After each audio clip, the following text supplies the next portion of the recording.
নমস্কার বন্ধুরা, বৃন্দাস কিচেনে আজ নিয়ে চলে এসেছি একটা জিভে জল আনা রেসিপিটি হচ্ছে দুধ কচু মাখা। যারা খেয়েছেন দুধ কচু মাখা তারা তো এর স্বাদ জানেনই, আর যারা খাননি তারা একবার অবশ্যই ট্রাই করবেন। এটি খেতে খুব সুস্বাদু হয়। তো চলুন শুরু করা যাক। তো প্রথমেই আমি নিয়ে নিচ্ছি লবণের মধ্যে আমি এক এক করে লঙ্কাগুলোকে ভেঙে নেব।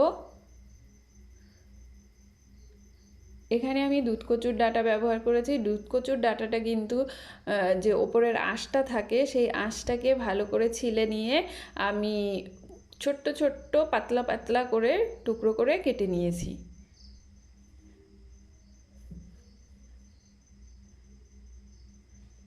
এখানে আমার 3টে লঙ্কা ব্যবহার করলাম, আর দিলাম না, এইটুকুর জন্য আমার 3টে লঙ্কাই যথেষ্ট। এবার আমি তেঁতুলটাকেও এর সঙ্গে ভালো করে চটকে মেখে নিয়ে কচুটাকে মেখে নেব।